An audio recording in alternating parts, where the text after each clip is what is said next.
Tasawuf Sunan Gunung Jati, Jejak Cinta, Cahaya, dan Penjaga Negeri. Bismillahirrahmanirrahim. Assalamualaikum warahmatullahi wabarakatuh. Sahabat-sahabat yang dirahmati Allah, semoga malam ini menjadi malam di mana hati kita kembali bening, jiwa kita kembali pulang, dan ruh kita kembali mengenal arah kehadirannya.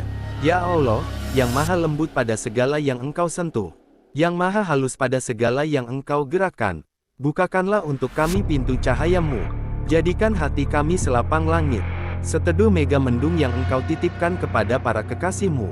Ya Allah, limpahkan solawat dan salam kepada Nabi Muhammad, lautan rahmat tempat para sufi meneguk cinta. Jadikan pertemuan ini sebagai wasilah untuk mendekat kepadamu, menundukkan hawa nafsu, dan menegakkan akhlak mulia. Amin ya Rabbal Alamin. Mengenal sosok yang berjalan di antara langit dan bumi. Sebelum kita masuk pada tasawuf Sunan Gunung Jati, marilah kita membuka satu lembar penting, biografi singkat beliau, karena untuk memahami cahaya, kita harus mengetahui dari mana cahaya itu terbit.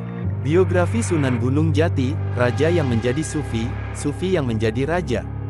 Beliau bernama Syarif Hidayatullah, cucu dari ulama besar, dan keturunan Rasulullah dari jalur Sayyidina Hussein. Lahir di tanah pesisir yang menghirup hembusan samudera dan langit.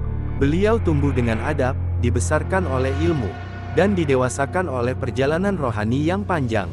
Sejak muda ia belajar Al-Quran, hadis, fikih dan syariat, juga jalan para sufi yang menyucikan hati. Ia melakukan perjalanan jauh ke berbagai negeri, membawa dada yang luas dan pikiran yang tajam. Ketika kembali ke Nusantara, ia tidak datang sebagai bangsawan semata, tetapi sebagai pelayan umat. Di Cirebon ia menjadi pemimpin, mengatur negeri, menegakkan hukum. Namun hatinya tetap memegang tasbih di tangan paling sunyi. Beliau memadukan zikir dan politik, tasawuf dan pemerintahan, akhlak dan strategi, sesuatu yang sulit dicapai oleh manusia biasa. Inilah mengapa beliau dijuluki wali yang menjaga wilayah lahir dan wilayah batin sekaligus. Dalil awal, ruh pengemudi akhlak. Allah berfirman artinya, sesungguhnya orang-orang yang beriman dan mengerjakan amal saleh, kelak Allah yang maha pengasih akan menjadikan mereka dicintai. Quran Surat Maryam ayat 96. Ayat ini menjadi cermin Sunan Gunung Jati. Allah tidak hanya menjadikannya dicintai, tetapi menjadikannya menyebarkan cinta. Rasulullah bersabda artinya, sesungguhnya aku diutus untuk menyempurnakan akhlak yang mulia. Hadis riwayat Al-Bukhari. Inilah dasar dakwah lembut Sunan Gunung Jati. Tasawuf dakwah, cahaya yang menyusup tanpa kerasan. Sunan Gunung Jati berdakwah dengan wajah teduh dan langkah pelan. Beliau tidak memaksa hati manusia. Beliau mengetuknya seperti angin mengetuk dedaunan. Beliau memahami bahwa hati manusia bukan tembok untuk dibenturkan, tetapi bunga untuk disentuh. Beliau menerapkan tasawuf kenabian, membawa rahmat, bukan ketakutan. Allah berfirman artinya, serulah kepada jalan Tuhanmu dengan kebijaksanaan dan nasihat yang baik.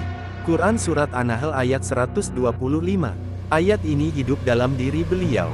Setiap kata yang keluar dari lisannya seperti air murni, yang menetes ke tanah keras, menyusup perlahan, hingga tumbuhlah iman di hati masyarakat Sunda dan Cirebon. Tasawuf kultural, menyucikan budaya tanpa memutus akar. Sunan Gunung Jati tidak menghapus budaya. Ia memeluknya, membersihkan ruhnya, lalu menjadikannya kendaraan tauhid. Motif mega mendung, warna pesisir Cirebon, tarian lokal, tradisi adat, beliau sentuh tanpa merusak. Beliau isi dengan zikir, dengan doa, dengan nilai-nilai akhlak. Inilah tasawuf kultural, tasawuf yang tidak memerangi rasa, tetapi mengarahkan rasa kepada Yang Maha Esa. Tasawuf politik, kekuasaan sebagai mimbar ibadah. Beliau memimpin kerajaan, tetapi kekuasaan tidak memimpin hatinya. Beliau memakai mahkota, namun mahkota itu tidak pernah menutupi sujudnya. Beliau mengajarkan bahwa dunia dapat digenggam, asalkan hati tetap bebas dari genggaman dunia. Nabi bersabda artinya, pemimpin suatu kaum adalah pelayan mereka. Hadis riwayat Abu Ya'la. Sunan Gunung Jati menjadikan sabda ini asas kepemimpinannya. Ia menjalankan pemerintahan dengan zikir, mengambil keputusan besar dengan istikharah, menghadapi musuh dengan keberanian yang lahir dari tawakal. Tasawuf syuhud, mata batin yang terbangun. Banyak riwayat menggambarkan beliau sebagai wali, yang batinnya tajam bagai fajar yang menyingkap kabut. Ia melihat hati manusia sebelum manusia berbicara. Ia mengetahui bahaya sebelum langkah bahaya mendekat. Namun karomah terbesar bukan itu. Karomah terbesar Sunan Gunung Jati adalah keteduhan yang terasa dari kehadirannya. Orang-orang berkata, jika Sunan Gunung Jati lewat, angin terasa lebih damai. Itulah karomah yang tidak bisa dipertontonkan, tetapi menyelimuti. Tasawuf FUTUWAH, Satria Ruhani. Beliau adalah pelindung rakyat dari ancaman luar. Tetapi keberaniannya bukan keberanian ego, melainkan keberanian iman. Ia berdiri menghadapi penjajah dengan hati yang bersandar kepada Allah. Ia memilih perang bukan dengan amarah, tetapi dengan cinta kepada negeri dan rakyat.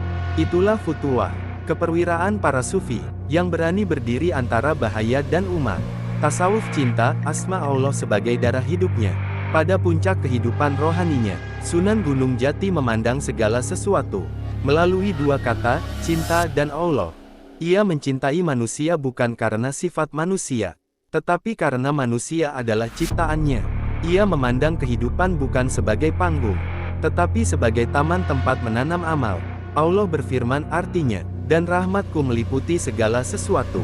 Quran Surat Al-A'raf ayat 156. Rahmat inilah yang beliau jadikan napas dakwah. Pesan penutup, jalan para kekasih Allah. Sahabat sekalian, dari Sunan Gunung Jati kita belajar bahwa dunia boleh digenggam, asal hati tetap digenggam Allah. Kekuasaan boleh dipegang, asal nafsu tetap dikalahkan. Budaya boleh dijaga, asal ruhnya tetap tauhid. Keberanian boleh dinyalakan, asal amarah tetap dipadamkan. Cinta boleh diberikan, asal cinta tertinggi hanya untuknya. Semoga kita berjalan di jejak para kekasih Allah, menyebarkan keteduhan, mencintai manusia, dan menjaga bumi dengan jiwa yang bersujud. Ya Allah, jadikan kami hamba-hamba yang bening seperti Sunan Gunung Jati, yang memimpin diri dengan zikir, yang menjaga keluarga dengan akhlak, yang mengurus dunia dengan iman, dan yang kembali kepadamu dengan hati yang selamat.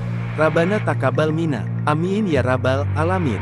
Wassalamualaikum warahmatullahi wabarakatuh.